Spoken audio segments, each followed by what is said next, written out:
tell us who you are again? Shannon. Running for? Running for? Congressional district. Gotcha. Going live. For me, that was why. When they let somebody, I just see the numbers in my district for education dropping. Median income dropping. More and more people are falling off. More and more people are leaving the district because there's lack of opportunity. We just had a major thing here in Minnesota. Was it $5 billion or something like that was being asked for recently? I think more than that even. I don't have the exact numbers, but 50% of that, or 51% of that, was supposed to go to outstate Minnesota. You know how far that got outside of the 5-county district of the cities? Yeah, 51 miles. What does that do for outstate? We don't. I mean, I think we need some infrastructure. We got bridges out there that are collapsing and deteriorating to a rate that you can't do. Mm-hmm. For us out there in CD7, possibly CD8, CD1, we don't see a lot of that kind of stuff. I know our money comes here because we help build the stadium. We're helping with the light rail. You know, we do a lot of things to help out with the cities, but when it only goes 51 miles past the 5-county radius on the backside, that's pretty hard on us out there. So that kind of stuff like that is why I'm here. I think we always say, let's put a bunch of construction workers or electricians or everyday people in there, eventually we can get it fixed. But we never see anybody step up from that field. And I got challenged, so I stepped up. I'm new to it. It's pretty much brand new to me. Fortunately, I got a great campaign manager who's familiar with things and keeps me posted on what's going on. And I think we got a good shot out there. We have a person, Colin Peterson, been for almost 30 years. When I see him talking, and I voted for him back in the day, good guy, A guy, but content. He's sitting there being content. He let the 4th largest pork producer in our country get sold to China. So what does China do? 4th largest pork producer. They own it all. They own the brand. They own all the facilities. They own the technology. We open the door for China, a communist country, to come in and manipulate our currency by lowering the prices on pork, forcing the top 3 to have to reduce their prices, and can challenge our industry. What happens? They can buy more. That shouldn't happen. That hurts our farmers. It hurts our ag. Ag supports 80% of our economy. 2% do it. It's wrong. And I agree with Skip. We need to take care of our environment. We have opportunities for plant-based plastics that are biodegradable. So when you're driving down the highway, you don't see all those plastics sitting on the fence line. Just sitting. It can deteriorate. We can do better. How we doing, okay? You got another minute. All right. So we can work on those things, and that's industry we can bring not only to Minnesota but to my district as well. We need industry to help support everything else up there, to keep the population, to keep people coming back, and to bring that median income up. And that's what I want to fight for. Not just for Minnesota, but actually the whole entire United States. The rural areas that tend to get forgotten. It's based off of metro policies that don't reach out to us. You don't have the tax bases that the metro has. So our schools out there are slowly dwindling. We have counties that have to come together from different states. My school district, for after-school things, we're a tri-state now. Minnesota, North Dakota, South Dakota. That's the only way we can make it survive. Because we don't have the tax base. Either that or we got to send our kids to the largest school. Sometimes busing 40 miles. I got to drive 20 miles just to get a tank of gas. Because our industry is leaving. And that's wrong. We need to do something about it. That's why I'm running. Man, if I can get anybody's support, that's great. That ex skip shed takes money to do it. But there it is. In a nutshell. I'm gonna pass. You're good. 3 questions. Yep.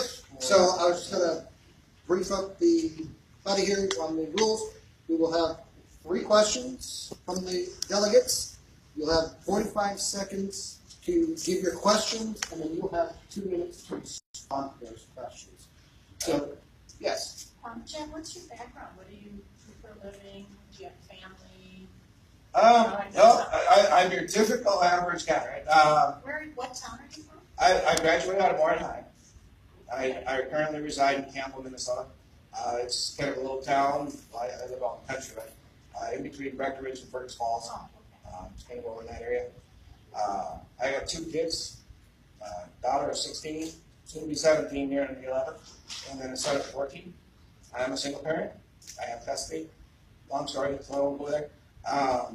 I was active military, United States Army from 1986 to 1982. I stayed in Europe on business. I got hired into actually a phenomenal paying job at the time.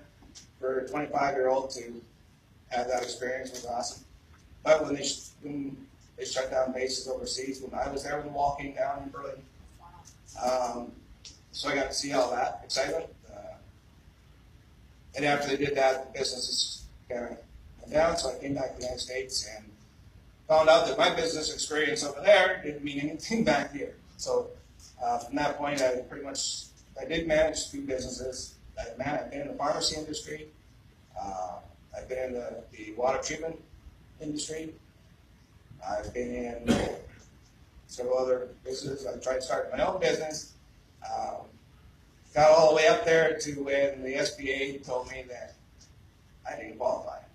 I did all their stuff. I didn't qualify. Not because I didn't know what I was doing, not because I didn't have a good business plan. And this is hard to say. I was the wrong gender and the wrong color. The SBA guy told me that specifically to my face.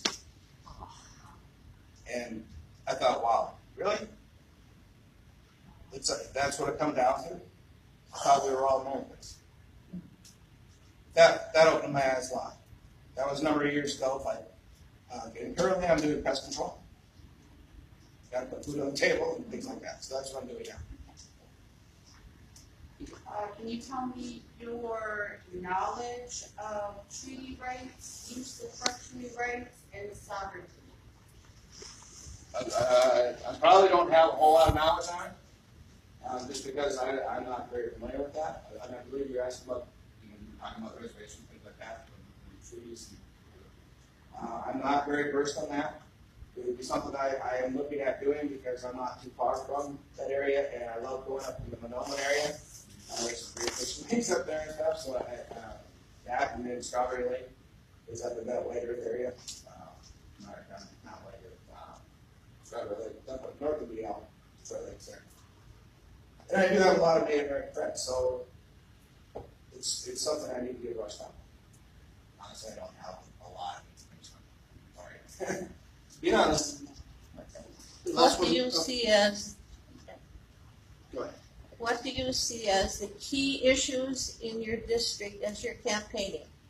Key issues in my district, western half of Minnesota, ag is a big one. Education and economy. That's what I see. There's probably plenty more, but those are the ones that I think are important to my half of the state. Mr. Chair, Yes. I'll follow up. Farrell. Your district runs almost from Canada all the way south, almost to Iowa, maybe not quite that far. Yeah. It's a very long, narrow district along the western edge of our state. How do you expect to cover that area in your campaign? Yes. I do have a lot of family up and down that area. I used to work down in Marshall, Minnesota. I have a lot of contacts, a lot of friends down in that area. I've got relatives up on the northern end by Hatton, the Bemidji area, Boston, up in that area, and everywhere in between.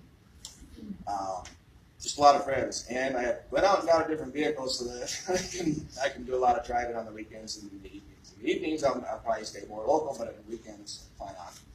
You know, just a couple weeks ago, I went up north to Boston, and I sat down with a farmer. Well, he's retired now, longtime DFL.